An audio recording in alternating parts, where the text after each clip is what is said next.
Good morning. We have a special extra credit presentation this morning by Darcy, so without further ado, take the stage. So as you can see on there already, probably what I'm going to talk about today is a food that crosses pretty much all ethnicities, all cultures, all countries. Most of them have some form of bread that is common, but the art of bread making has been lost for quite some time. In our busy industrial and revolutionizing society, we don't have time to make our own bread. So they started making white flour and white bread that became really shelf stable. So you could just buy white flour or you could buy white bread. And it was really easy and convenient. But back when they first started doing this, what happened was people started getting really sick, so they had to fortify it. And that's when the whole idea of like Wonder Bread came around, and all these things that say like fortified cereals and all of that kind of thing. But I'm going to try to digress because that's kind of another topic. But food processing and prepackaged foods are really good. They have good intentions, but there's so many gluten sensitivities and even just like digestive problems in general that it makes me think back to before we were as civilized as we are today. Thinking of Homo erectus rather than Homo sapiens, we used to have really big jaws and smaller heads. That was because we ate a lot of raw food. So you think about an ape, and they spend over half of their waking hours chewing. So we don't have time for that, especially in today's society, but that's what we used to do. And it wasn't until we discovered fire and we started learning how to cook our foods that set us apart from like the rest of all the animal species. And so what happened was we didn't have to spend as much of our energy chewing and digesting because cooking kind of did some of that for us. So what happened was our jaws got smaller and our brains got bigger. And that's important because now our brains are only 2% of our body weight, but they require 20% of our energy intake and our calories. So again, I'm going to digress on that because I want to talk about sourdough. And I'm sure you've heard of it, maybe you've tried it, but sometimes it's not quite what it used to be. So it used to be that, and actually I'm going to pass this around, there's some fresh sourdough here that you guys can have. There's no butter, sorry. But what it used to be was in every town there would be a mill for flour. And so you would take your grain there and you would get it freshly ground. And then you would take that home and you would ferment it, you would knead it, and you would bake it. And they did that pretty much every day. It was a really like common staple to have fresh bread with every meal. I don't even know what's next on here. So the interesting thing about this though is that it's really easy to do. We've just stopped seeing the importance of it. But all it takes to start a sourdough is a starter. And all that takes is flour and water. And what you do is you let it sit out and it starts to ferment, which, you know, you think of like wine, you think of beer. And I've actually read a story or some sort of a pamphlet from years ago where it was talking about the brewer and the baker, and they had both of their things sitting near each other and they kind of like helped each other ferment. But this is a picture of sourdough. The one on your left is when it's been freshly pulled out of the fridge and it kind of needs to be revived. And then the other one, as you can see, it's very alive. So it's kind of like a pet. You have to feed it and take care of it. So it's kind of like having a little pet or maybe a plant. But the interesting thing is what happens is you just let the flour and water, when you first mix it, you let it sit out. And wild yeast in the air gets in there. And the yeast really, really likes to eat the starch of the flour. And what happens when it does that is it releases CO2. And then gluten, although I know it's really infamous, likes to trap the CO2 and it makes those bubbles. And that's where you see in the bread here, or any common bread has all the bubbles and it's really airy and fluffy. And even more specifically, it's Monday, sorry. One part of gluten, it's called gliadins, and that's the protein part of the gluten that makes it rise. And the other part is called glutenins. And that has a mixture of high and low molecular mass, which creates a varying intermolecular disulfide bonds. And so that's where, if you think of, the typical pizzeria, right? You think of the people throwing the crust up in the air. How does it not completely rip apart? Well, the gluten has been really developed so it's really stretchy. And so that's where the glutenants come in. And so you can see some photos here. That's the dough made with the starter. And then that's when you first pull it out. See how it's tearing really, really easily? So you have to knead it. And then you can see it's sticking together a lot better. It's really stretchy now. And then you get that ball where it's just like, it's formed together really, really nicely. So the other part that I want to talk about with sourdough and why it's really good for us is that there are enzymes and bacteria, let's say probiotics. That sounds less scary than thinking about eating bacteria. And so that includes Lactobacillus alimentarius, brevis, San Franciscensis, and Hilgardi, which I probably said all those wrong, but that's fine. It has a lot of those probiotics. I mean, you think of what it says on the back of your yogurt container, or if you take a probiotic or something like that, it usually has those Lactobacillus type of bacteria in it. And the reason that's important is because there's something in wheat, and it's also in nuts and beans. You might have heard of it. It's called phytic acid. And if you digest it, well, rather if you eat it, your body has a really, really hard time digesting it. And so the cool thing is that these bacteria and these enzymes, it locks into those and it helps to break them down. So one reason that then the sourdough becomes even more nutritious for us is the phytic acid on its own. It binds to magnesium, calcium, iron, and zinc.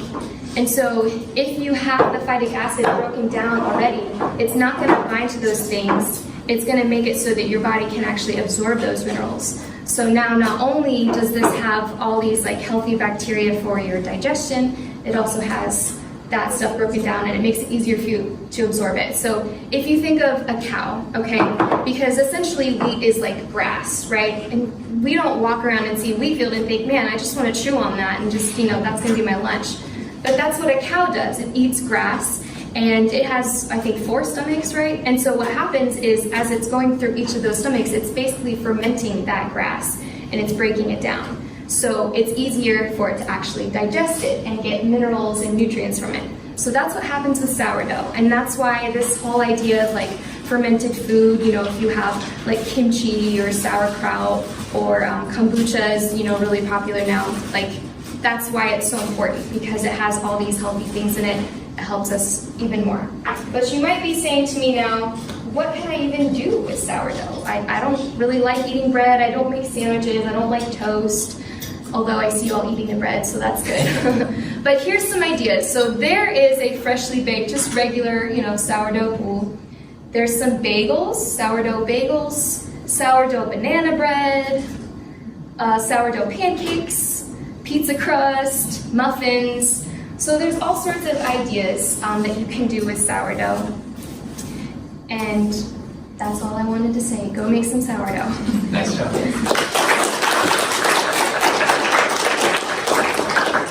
Any questions for us? How long does it usually take to make the starter? It usually takes like a couple weeks before it's like really strong. But it also depends on where you're at, like what the altitude is and what the temperature is of where you're at. So if it's like summertime and you don't have air conditioning, it's going to develop a lot faster because the heat of your environment. Yeah. Same question. Cool. Yeah, do it. I did it, and it's really, if you are going to be out of town or something, you just like throw it in the fridge, and then like the first pictures, you can just kind of revive it, but it's really easy to work with. So. Nice job, Darcy. Well done. All right. Give me just a second here, and we'll shift gears.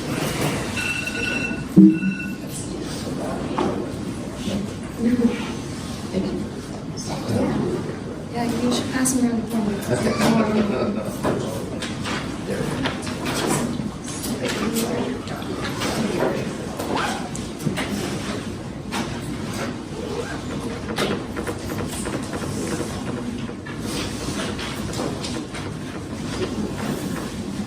Okay. Very cool. We're going to finish up chapter 19 today, but I did want to remind you that this week, either tomorrow or Wednesday, we'll be taking the final lab. I sent an email around this morning, but I just wanted to highlight most of you will meet at your normal lab time, so that would be tomorrow morning at 8 a.m. if you normally have a Tuesday at 8 a.m. lab. Tuesday at 1:10 p.m. if you have the Tuesday afternoon lab, or Wednesday at 1:10 p.m. and Wednesday's lab. But several of you volunteered for the Section X, which I really appreciate. Those of you that did that will meet at 10:30 tomorrow. It'll go 10:30 to 1. And again, if you haven't signed up for Section X, then you're not in Section X, so come to your normal time. Should be pretty cool. And when you come to that, make sure you bring problem set 6, quiz number 6, which are both going to be take home. We won't look at them.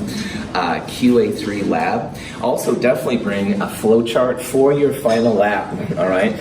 Do this before you come to the final lab. Otherwise, you'll be scrambling trying to put it together, and there is a time limit. So do that beforehand. And then definitely remember to bring your instructions for the final, for the QA1 and QA3. There's nothing you have to memorize. It should all be there. Your safety goggles will be important, totally. Your lab notebook, I'll take that. I'll return that to the end unless you wish to use it, which we can work around that too. We'll start review for the final on Wednesday. Any questions? Yes. What is the time limit on the final lab? The which one? What is the time limit on the final lab? 2.5 hours. So like if you start, like in your case, at 1:10, you'll be done at 3:40. All right, cool. Most of you will done far before that. Some of you will go right until the end. So, other questions? Nomenclature of complex ions and coordination compounds is the big thing. And we started this on Friday, and we'll finish it today. Here's an example of a cobalt complex with 6 waters around it. Water gets the special name aqua. You put the ligands, which are the Lewis bases around the metals, you list them first before the metal name. They are placed in alphabetical order. This one here, hexa aqua, means 6 waters. It's a cobalt +2 center. Hexacobalt 2 ion would be the name of that. This one right here is similar. It's a copper with 4 amines, and amine is the fancy name for ammonia with these. This would be tetraamine, and again, 2 M's. Don't put just 1 M. 1 M is the organic chemistry class. Tetraamine copper 2 ion. This one, you have both chlorines and the amines ammonia. Amine comes before chloro. So if you ignore this for just a second, diamine, 2 amines, 2 ammonias. Dichloro, 2 chlorines. It's a platinum 2. Each chlorine is -1. So the platinum here is +2. This is an example of a cis form in complex ions, and this is something from organic chemistry. Cis means that the 2 pieces are close to each other.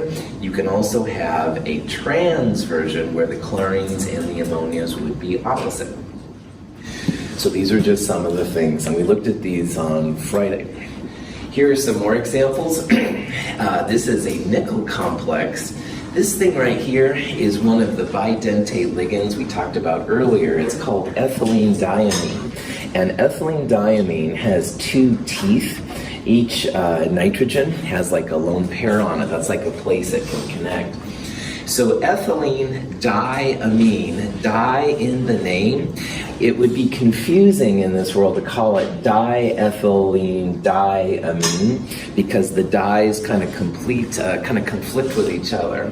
So this is an example of when you're going to use what I call bis tris tetrakis, and that's an alternative way of describing the number of pieces around.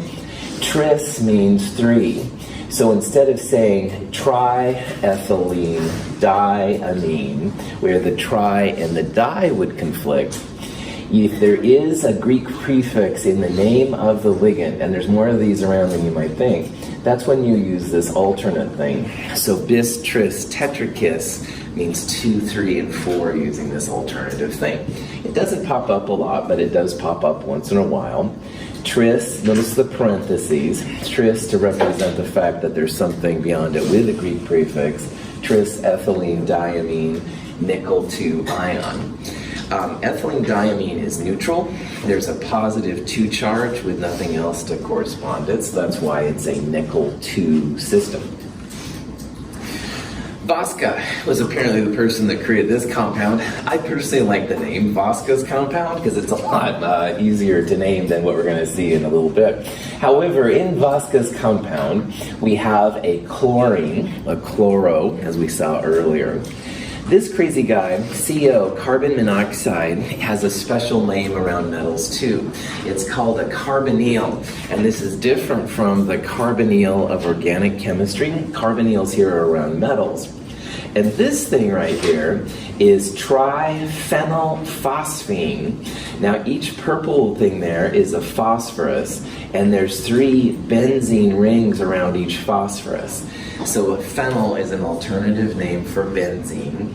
This thing is triphenylphosphine.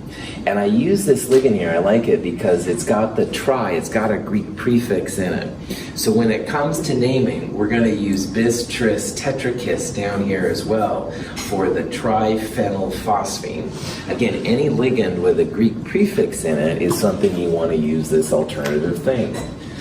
So, putting this beast together, carbonyl is alphabetically first, chloro would be next, Ca before CH, and then you can see here there's 2, oh sorry, I thought there was 3, sorry, I wasn't paying attention. Bis would be 2, bis triphenylphosphine. Iridium is the central atom. Now, triphenylphosphine and carbon monoxide are neutral, but chlorine is -1. So this is an iridium +1 to balance this thing. So again, carbonyl, chloro, bis, triphenylphosphine, iridium 1. You can probably see why people call this Vaska's compound, right? Because it's a lot easier to deal with. So again, if you break these names down, they're not bad because initially they're like, like throw up sound. No, okay, be more mature, Michael. Prophet back on. Anyway, you can see that these names get a little crazy, but just break them down into the individual pieces, and they're not too bad. So here's a compound. This is a compound with nickel. It has chlorine and it has ammonia. So if we were going to name this crazy thing, all right, remember that the ligands go first, nickel at the end. What's the charge on a chlorine usually? -1. And there's 2 of them, all right? So there's a -2 from the chlorines right there. Does ammonia have a charge on it? No, good. Please say no. This is what we've been using in lab and stuff like that. Yeah, it's neutral. It has a Lewis base though, so it interacts with the Lewis acid center. So this has no charge. Chlorines are -1 and there's 2 of them. What do you think the charge is going to be on the nickel? +2, that's right. So at the end of this, you want to put the name of the metal with its charge. It's going to be a nickel 2, okay? Amine comes before chloro, all right? In this case, then, it would be diamine for the 2 ammonias, dichloro for the 2 chlorines, nickel 2. Okay. Any questions on that? Yeah. In examples where there's only like one element, which is specific, or just one chlorine, would you have to put monochloro, or would it just leave as chloro? Just chloro, that's right, just chloro, that's right. Usually, unless it's carbon monoxide, like the second one, the mono is removed. Yeah, good. Yeah, Michael. The charges that come out, how does that happen? Is that usually the one? So this one is neutral, like there's no positive or negative charge. And we'll use that, Michael, to tell what the charge is here. So chlorine is -1, and there's 2 of them. There's no charge here, so something's providing a positive charge to balance the negatives. That's how you figure it out. If you look at the last example, some of them had like a charge up there, and then you can figure out directly what the charge is. But most of the time, most of these will be neutral, so you can use like chlorine's -1, bromine would be -1, stuff like that. Here's just some more examples. Now, things in the brackets are the parts that get the long name, all right? And things outside of the brackets, there is actually a space. So going back to what Johnny just asked a little bit ago, Chloride is going to be the last part of this piece. This is the complex ion. That's going to get the long name, and then there's going to be a space, chloride. And this is kind of like carbon monoxide. There was a break between the carbon and the oxide. You're going to see the same thing here. So to name this, all right, what I would do is I would first look at this to figure out what it is, some amines, ammonia, and a chlorine. But I also, like what Michael said, I want to figure out the charge on this cobalt. Is there an overall charge on the molecule? No. We have 2 + 1, 3 chlorines, 3 negative ones. This is going to be a positive 3 next like cobalt, because otherwise we'd have a positive or a negative right here. Neutrality is the name of the game. So this thing, amine before chlorine, pentaamine chloro, and no mono like Johnny asked about, just regular, pentaamine chloro, cobalt 3 chloride. Now notice here on the end it's not dichloride. MgCl2 was magnesium chloride. We didn't call it dichloride. In regular ionic compounds, you don't put the Greek prefixes in front of them. We do, so this would be pentaamine chloro cobalt 3 chloride. Let's keep going. This is an example where the complex ion is the anion, and most of the examples we've seen so far, the complex ion was the cation, the part that's positive. If you have an anion, then the metal gets an ATE ending, and we'll see what that means here in a little bit. This is going to be potassium, something with a long name, all right? The potassium is on the outside, just like the chlorine was right there. This is a cyanide group that's called cyano when it comes to it, and 4 is tetra. This thing is potassium, tetra, cyano, cadmate 2. Cyanide is a -1 ion, and there's 4 of them, so it's like -4. There's 2 potassiums, so that's 2 times +1. This is a cadmium +2. Remember, all the transition metals, you don't know their charges by default, but you do know the main group metals like potassium and the main group non-metals like chlorine. So in this case then, it's a cadmate 2. And again, the ATE just means as part of the anion. Yes? Going back to the chloride, how about, why is it chloride and not dichloro when in the previous ones? So if it's not part of the complex ion, then it's like an ionic compound from Chem 221. MgCl2 wasn't magnesium dichloride, it was just magnesium chloride. So it's the same thing right here. This isn't part of the complex ion, Margaret, so it's just like the old rules we've been using. Yeah, George? So the things in the brackets, you were writing it like from right to left. Does it matter what order you do it in? Or it's like alphabetical? So yeah, when you name them, it's alphabetical, but the complex ions, usually it's the central, the metal, which is the interesting part. So you put the metal first in the formula, and you name it last, which is weird, but yeah, that's the system you want to use. Here's ethylene diamine again. It gets the abbreviation EN a lot with formulas. And again, ethylene diamine has a Greek prefix in it, the di. So we're going to use bis to represent 2 ethylene diamines. Ethylene diamine will come after chlorine. And like George said, we're going to put the nickel on the end. What will be the charge on this nickel if ethylene diamine is neutral? 2+, that's right, well done. So this crazy thing, chloro before ethylene, dichloro, 2 chlorines, bis, ethylene diamine. We use 2 because again, this ligand has a Greek prefix in it, like the triphenylphosphine we saw earlier, nickel 2. Here's one that's very dear to my heart. I used to make a lot of this. It was kind of gesundheit. It was kind of a blue-green color and stuff. But anyway, beyond my pontification of these silly things, this is a chromium complex. Chromium with 3 chlorines, and this thing right here, tetrahydrofuran, which is actually a solvent that's used quite a bit in organic chemistry. Does tetrahydrofuran, or THF as it's abbreviated, does it have a Greek prefix in the name? Yes. Tetra, di, tri, these kind of things are all Greek prefixes. So I put this up here not only to just be nostalgic, but also because it gives us another chance to use this bis, tris, tetrakis. This is going to be one of the ones we'll use a tris on.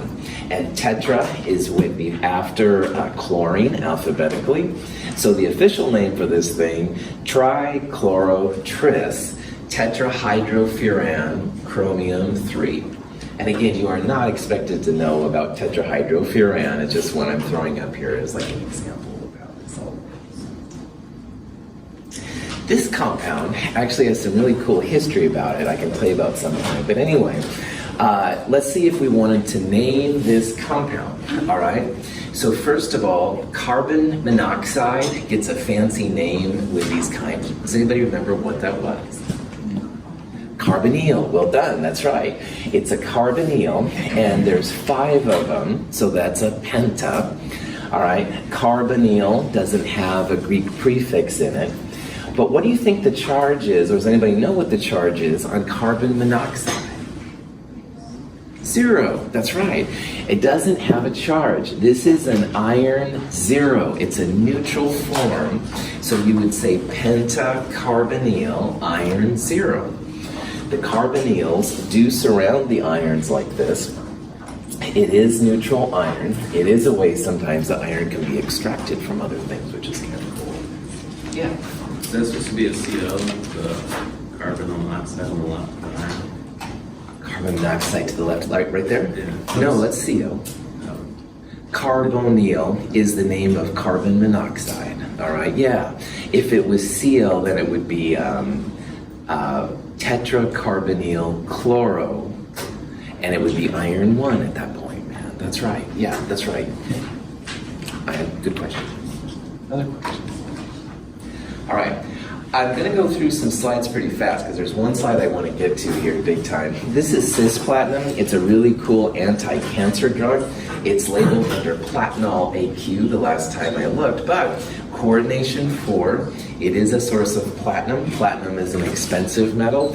The cis form is a lot more interesting in terms of medicine than the trans form, so that's why it's used. Cis and trans are examples of what's called isomers, and isomers are the same number of atoms, but they're different arrangements of atoms in space. And we've already seen some of these in organic chemistry, if you took organic chemistry with me, or if you took it somewhere else.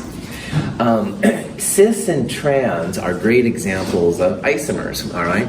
And we saw how if you have a double bond, the trans form, which are like opposites, quite a bit different in polarity and relative to the cis when they're the same sides and stuff. But there's other types of these isomers and stuff when you get into these kind of metals. And I want to just do a little bit of an overview of some of the types of things you might see in inorganic chemistry. So we'll kind of buzz through some of these. I'll try and give you hints along the way and stuff for the ones that maybe are more important for your immediate world. But I think it's important to hear.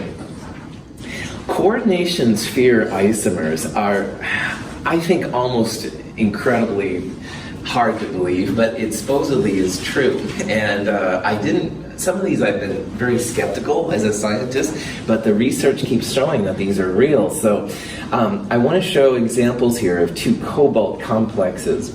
Now, both of these have the same formula, all right? A cobalt, 5 ammonias, a chlorine, and a bromine. But the difference here is that this one, the chlorine, is directly connected to the cobalt Lewis base, Lewis acid. On the other hand, this chlorine, it's ionic. So this part here would be positive 1, and this part here would be negative 1. Now this chloride is farther from the cobalt than this chlorine is right here. They are literally different in space. And the reactivity is actually quite different. So if you place these things in water, Just like sodium chloride goes to sodium and chloride ions, this thing is going to break up into the positives and the negatives, but the bromide would be the part floating around.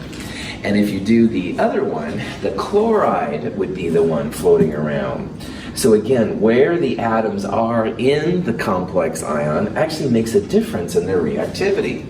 So if you react these things with silver nitrate, and silver loves making solids with chloride, bromide, and iodide like we've seen. In the first case, you'd end up with AgBr as your precipitated solid. In the second case, you'd end up with silver chloride as your precipitated solid. So again, it's very difficult to tell these apart. The molar mass is the same, so you send them through a mass spectrometer, the GCMS, Tigran and I have been talking about. If you send it through one of those and stuff, they'll have the same value, but again, their reactivity is different, so you need a little higher order levels of analysis to figure out what's going on. These are somewhat rare, all right, but they are existing, and for a long time I thought, oh, come on, but anyway, they are different, so anyway. These guys, I had the hardest time believing in them. And the linkage isomer is just the way that the ligand connects to the metal. So both of these complexes, again, same formulas, same molar mass. This NO2 group, though, sometimes the oxygen connects to the cobalt, and sometimes the nitrogen connects to the cobalt.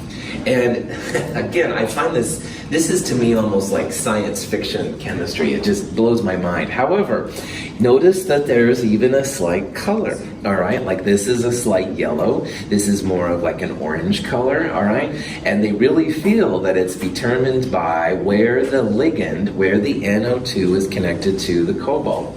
So if the nitrogen, which I would have predicted, like is the dominant force here, if it connects to the cobalt, it's going to make this kind of golden color. On the other hand, this is an example of when the oxygen of the NO2 connects to the cobalt, and it makes kind of a dark color. Now, why I'm so skeptical is that most of these things are very air and water sensitive. You leave it out for a while, you know, it becomes like oxidized or something like that. I'm like, oh yeah, sure, this is just somebody being sloppy and not cleaning up their sample right, but again, the studies have shown, X-ray analysis and stuff, yeah, I guess the nitrogen is connected here and the oxygen's connected there. So it's amazing the things that people find out. But again, difficult to determine the two of them apart unless you have some pretty sophisticated kind of stuff.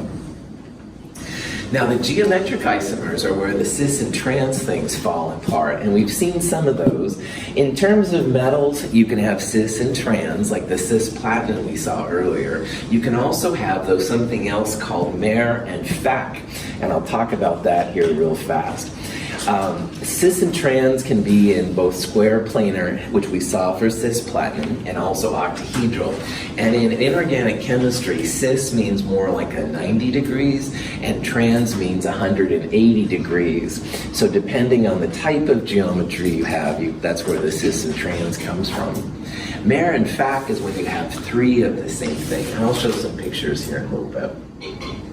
These guys are definitely no problem. We've seen in organic chemistry how like trans fats are bad for our bodies, but cis fats are quote-unquote better, and that's again based on the polarity and stuff like that. So cis and trans, mer and fac, very important in these. Here's examples of the cis and trans form, again, of that cis platinum complex. This one right here is an active anti-cancer drug. The trans form apparently, though, has no efficacy at all. It doesn't have the polarity and stuff needed, I guess, to make the cancer be fought.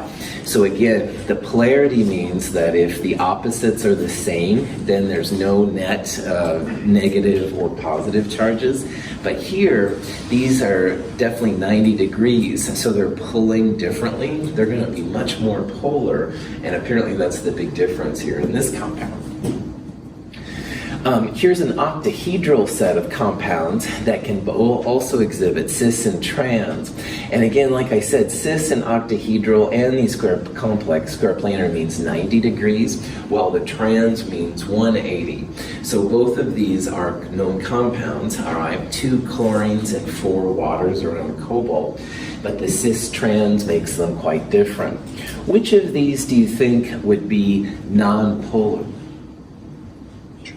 trans, that's right.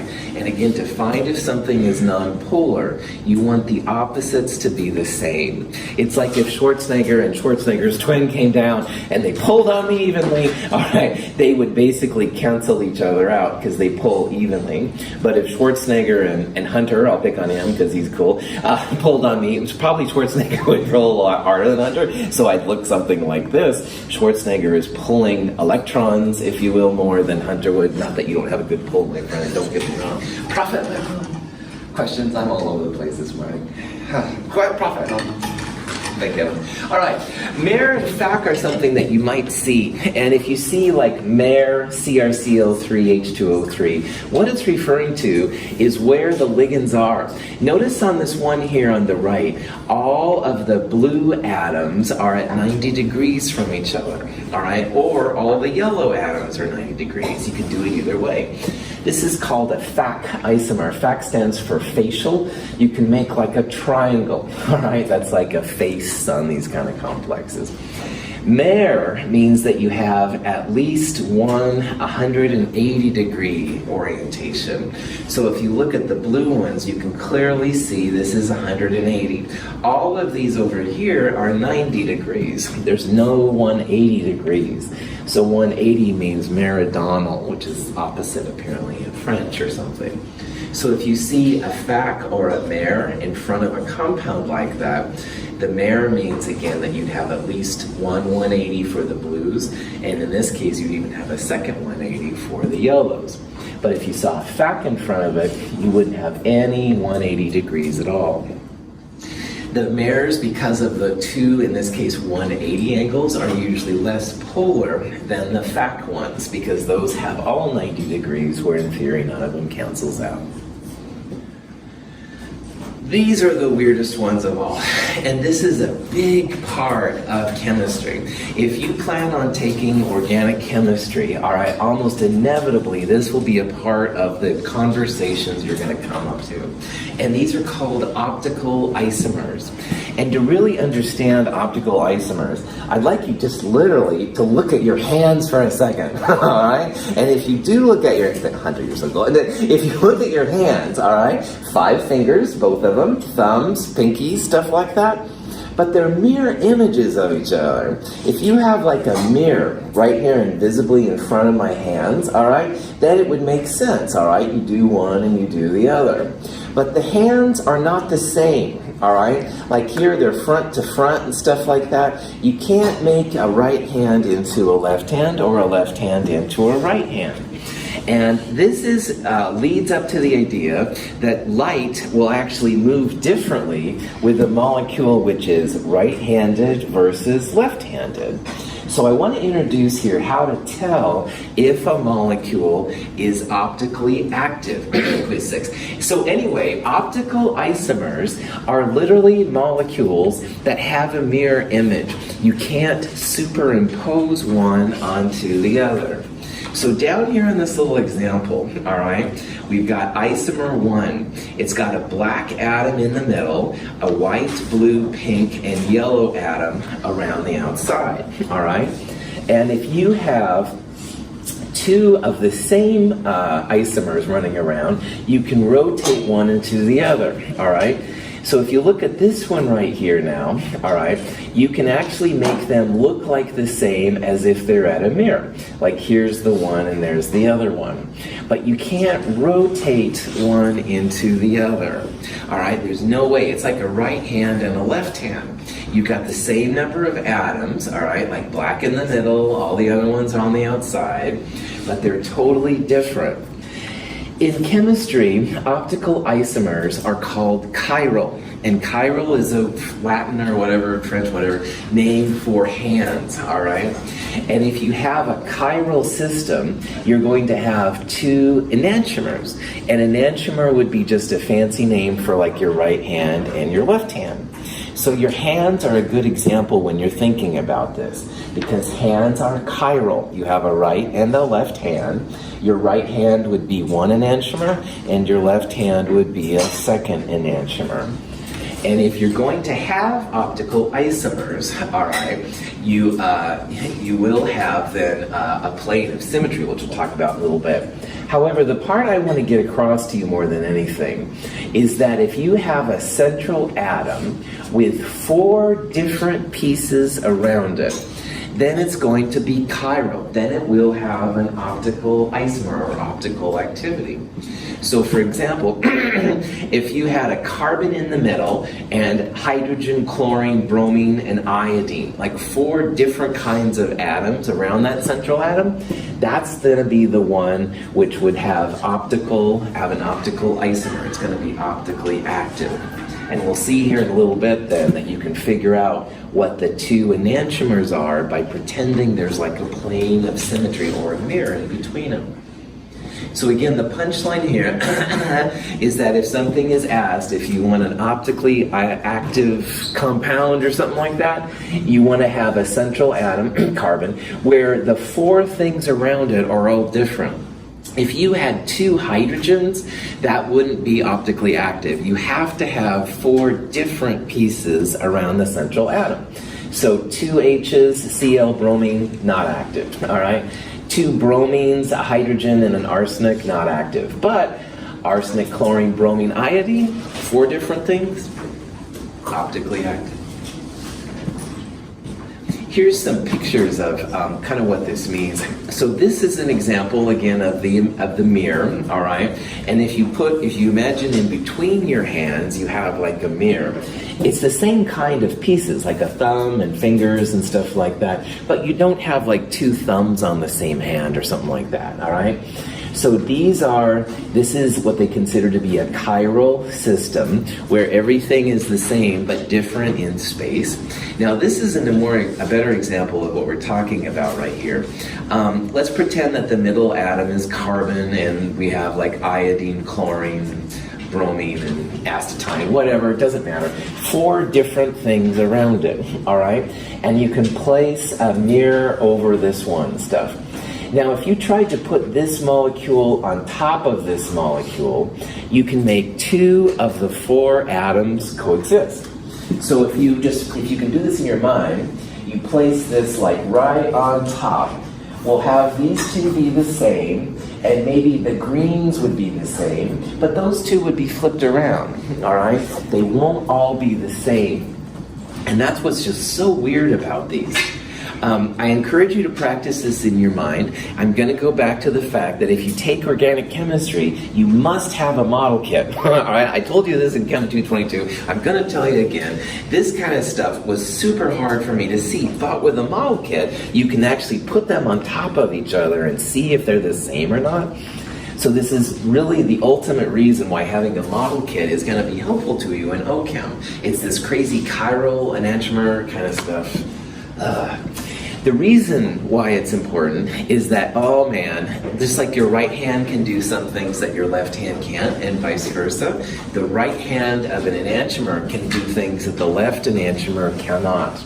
And so they're going to be very similar in most things. Like you can do most things with your right hand and your left hand if you practice.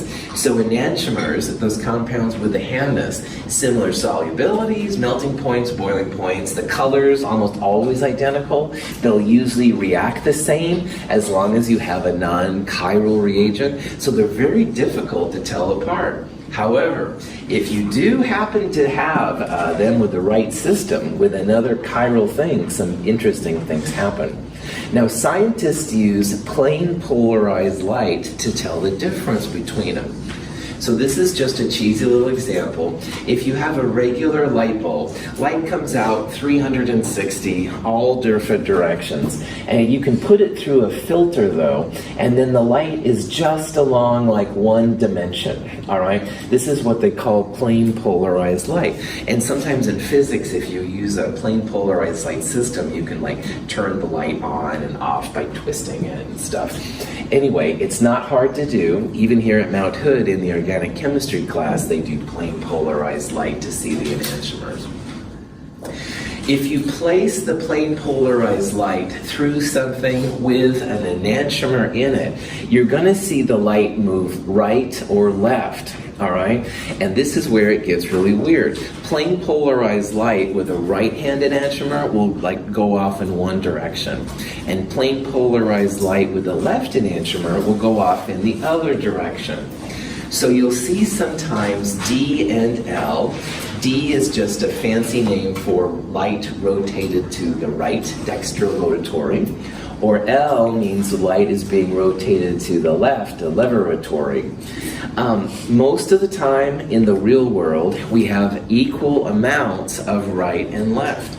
Those are called racemic mixtures, and those are kind of tough because in that case, the right and the left rotations cancel out, so you send your plain polarized light through, nothing happens. However, if you do it and you have just the L or just the D form, just the left or the right hand, then you will see the light kind of going off to one side or the other. These were super, super tough to detect. And it wasn't until like the 50s and 60s where people started to kind of get a clue here that, whoa, something is going on. And this was so important, as we're going to see when it comes to biochemistry. This is just an example of how you would separate out a racemic mixture into the two enantiomers. This is real hardcore kind of chemistry stuff that you'll talk about in organic chemistry. You need to have a reagent which is already chiral, like you have just the left hand or the right hand. And what happens is the left or the right hand will react with the racemic mixture, but only with one of them. So notice here how the D form reacts with the D form in the racemic mixture, the left and the right, and the L form is by itself. So it's like Hunter, may I have your hand one more time? If I have a racemic mixture, right, Hunter has just his right hand out, which is what I want you to have. I can't really shake his hand with my left hand, but gosh, I can shake right hand to right hand. Thank you once again, my friend. So right hand is separated out. Left hand, I can't really shake his hand unless I get weird about it, which I'm already weird as it is, so I don't want to get too weird. But anyway, that's what's happening right here, all right? The right and the right are making a compound. The right and the left, though, don't get along, so left is left by itself, basically. Now, why this is so important is that a lot of the pharmaceuticals in our society have had this kind of racemic mixture, which means they had both right and left hands. And one hand was really good at doing something, and one hand either did nothing or was really bad. Ritalin is a compound that you've probably heard of. It was used in hyperactive, kids and stuff like that. One of the forms, and I don't know if it was D or L, was really important in chilling out the kids. It did its job, all right? But the other one was really bad, and apparently there were times of depression and stuff like that. They didn't recognize that Ritalin had this right hand or left hand until it was late. Has anyone heard of thalidomide? Yeah. Thalidomide is really sad, man. Thalidomide, right around the end of World War II, was apparently given to mothers and stuff to help them with pregnancy and stuff. And in Europe, it was approved, although in the United States it was not. And the children that were born with the mothers that got thalidomide, a lot of the children came out deformed. And it turns out that thalidomide was really good for helping if you had the right-handed part of it, all right? But the other hand caused child defects and stuff. There was a big lawsuit in England that was settled just recently, giving the victims of thalidomide big compensation. And it's really sad to read, but this is where, honestly, chemists just didn't know this existed at the time. And now, it's interesting, they could make thalidomide in a safe form, quote unquote, but who would want to use it after all the poor children had been hurt and stuff like that?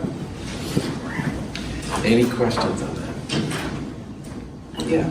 How good are they at getting a whole lot of just right-hander or left-hander? Like, how efficient are they? Totally. It's really difficult to use. There are some compounds with differences enough in polarity that they can separate like the right from the left. And so they get things like this that are chiral. They're really expensive. If you can make one of these, oh man, lots of money and stuff like that, totally. But it is tough. But now that they have some, then they can separate some of the other racemic mixtures into the separate forms and stuff and get it out. So if you take organic chemistry, you'll see more of this kind of stuff. This is a great place to stop. We'll start reviewing on Wednesday. Have a wonderful day.